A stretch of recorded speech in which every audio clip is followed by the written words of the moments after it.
ഇപ്പൊ മാർക്കറ്റിൽ ഏറ്റവും വിലയുള്ള സാധനമാണ് ഇഞ്ചി അല്ലേ. അത് നന്നായി കഴുകി വട്ടത്തിൽ അരിഞ്ഞു വെക്കണേ കേട്ടോ. കുറച്ച് പുളി എടുത്ത് വെള്ളത്തിലിടാൻ മറന്നേക്കല്ലേ. വെളിച്ചെണ്ണയിൽ ഈ അരിഞ്ഞു വെച്ചത് നന്നായി മൂപ്പിച്ചെടുത്തതിന് ശേഷം ഉണങ്ങിയ അമ്മിക്കല്ലിൽ നന്നായി പൊടിച്ചെടുക്കണം കേട്ടോ. ഇനി ഇഞ്ചി വറുത്ത വെളിച്ചെണ്ണയിൽ കുറച്ച് ചുവന്നുള്ളിയും ഒരു പച്ചമുളകും വറ്റൽമുളകും കറിവേപ്പിലയും ഇട്ട് നന്നായി മൂത്ത് വരുമ്പോ കൂടുതൽ മല്ലിപ്പൊടിയും ഒരിത്തിരി മുളക് പൊടിയും കൂടി ഇട്ട് ചൂടായി വരുമ്പോ നമ്മൾ അരച്ചു വെച്ച ഇഞ്ചിയുടെ പൊടി ഉണ്ടല്ലോ, അത് ഇത്രേ ഉണ്ടാവുള്ളൂ. പക്ഷെ ഇത് വില്ലനാണ് കേട്ടോ. ഇത് നന്നായി ചൂടാക്കി മൂപ്പിച്ചെടുക്കുമ്പോ നമ്മുടെ പുളി വെള്ളത്തിലിട്ടത് പിഴിഞ്ഞെടുത്ത് നന്നായി ഇതിലേക്ക് ചേർക്കണം. അപ്പോഴേക്കെന്താ ഇതുപോലെ ആയിട്ടുണ്ടാവും. ഇനി ഉലുവാപ്പൊടി ഇടാൻ മറന്നേക്കല്ലേ. ഉപ്പ് വേണ്ടേ, ഉപ്പും ഇടാൻ മറക്കരുത്. ഇഞ്ചിപ്പുളിയാണ്, ഇരുന്നോട്ടെ.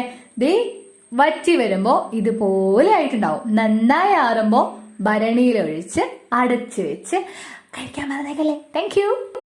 ഇപ്പൊ